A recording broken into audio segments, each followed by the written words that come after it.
우시야와 요담과 아하스와 히스기야가 이어 유다 왕이 된 시대 곧 요아스의 아들 여로보암이 이스라엘 왕이 된 시대에 브에리의 아들 호세아에게 임한 여호와의 말씀이라. 여호와께서 처음 호세아에게 말씀하실 때 여호와께서 호세아에게 이르시되 너는 가서 음란한 여자를 맞이하여 음란한 자식들을 낳으라.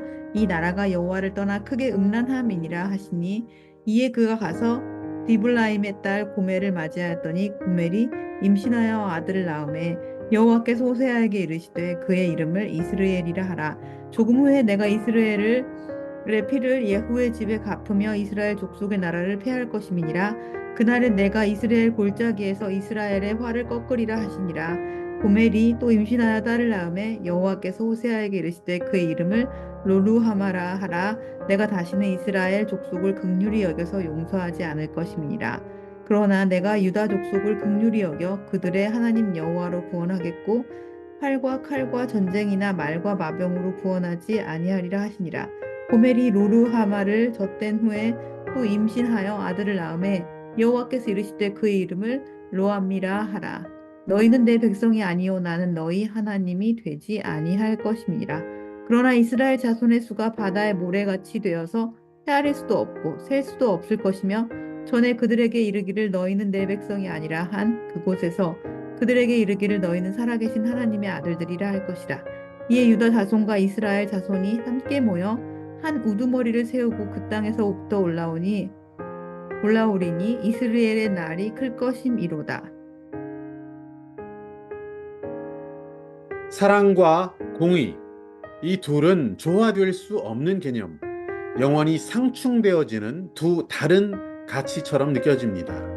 만일 진실한 사랑을 실현한다라고 했을 때 선과 악, 잘잘못, 시시비비를 정확히 따져야만 하는 공의로움은 포기되어야 사랑, 즉 무조건적이고 지고지순한 그 사랑을 실현할 수 있는 것은 아닌가 싶습니다.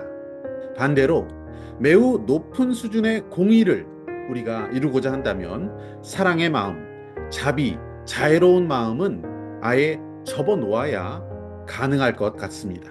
사랑과 공의, 이 둘의 조화가 과연 가능할까? 공의로우면서도 사랑하는 마음을 품는 것, 이것이 과연 가능할 수 있을까 싶습니다. 정말 놀라운 것은 하나님의 대표적 속성, 그 속성이 바로 이 둘이라는 것입니다. 사랑과 공의. 호세아 말씀은 바로 그런 하나님의 속성, 사랑과 공의가 어떻게 조화되고 합일되어서 시행되는지를 잘 보여주는 말씀이라고 하겠습니다. 호세아는 북왕국 이스라엘에서 활동했던 선지자였습니다. 그의 가정, 그리고 그의 인생에 관한 이 말씀은 하나님의 공의, 즉 하나님이 우리의 죄악을 얼마나 미워하시는지를 깨닫게 해줍니다. 또한 호세아의 인생은 하나님의 지극한 사랑과 용서가 어떻게 은혜롭게 시행되는지에 대한 것을 감동적으로 보여주기도 합니다. 오늘 본문 말씀은 호세아 살던 시대, 그 시대가 얼마나 악했는지를 설명하며 시작합니다. 2절 말씀을 보시면 이 나라가 여호와를 떠나 크게 음란했다, 이렇게 기록되어 있죠. 그런 이스라엘을 바라보시던 하나님, 이 하나님은 어느 날 갑자기 선지자 호세아를 불러 이해하기 정말 어려운 명령을 내리십니다. 너는 가서 음란한 여인을 만나서 결혼하고 음란한 자식들을 낳으라. 그래서 호세아는 음란한 고멜을 아내로 맞이합니다. 이 고멜이라는 이름의 뜻은 마지막, 끝이라는 뜻을 가지고 있습니다. 그야말로 막장 드라마 같은 그런 삶을 살고 있었던 여인 고멜. 고멜과 호세아가 결혼합니다. 고멜은 한 남편의 아내로서도 합당치 못한 삶을 살았고 어머니로서도 자격 미달의 삶을 살았습니다. 바로 이 여인의 모습, 이 여인이 이스라엘 백성들의 타락과 음란함을 예표하고 있습니다. 하나님을 버리고 세상에 마음을 빼앗긴 채 살아가고 있었던 백성들의 실존, 그것이 바로 고멜의 모습이었습니다. 고멜과 결혼한 호세아의 첫 번째 아들의 이름, 그 아들의 이름을 이스르엘로 짓게 하십니다. 하나님께서 흩어버리신다 라는 뜻의 이름이었습니다. 딸을 낳았습니다. 이름을 로루하마라고 짓게 하십니다. 그 뜻은 불쌍히 여김을 받지 못한다 입니다. 다시 임신해서 아들을 낳게 되었습니다. 이름을 로암미라고 짓게 하십니다. 내 백성이 아니다. 내 자식이 아니다. 라는 뜻의 이름이었습니다. 참 충격적이고 어이없는 이름이라고 보겠습니다. 하지만 그것은 약과입니다. 더 충격적인 내용이 있습니다. 첫째 아들에 대해서는 호세아가 고멜을 맞이해서 아들을 낳았다라는 것이 분명히 묘사되어 있습니다. 하지만 둘째, 그리고 셋째 자녀에 대해서는 호세아가 빠져 있습니다. 이것은 호세아의 친자식이 아닐 가능성이 크다라는 것을 말해주고 있습니다. 고멜이 세상으로 나아가서 음란한 삶을 살면서 죄악의 자녀들을 낳았다는 것입니다. 하나님은 고멜의 죄에 대한 심판, 다시 말해서 이스라엘의 음란함에 대한 심판, 하나님의 공의를 예고하시면서 자녀들의 이름을 그렇게 짓게 하셨던 것입니다.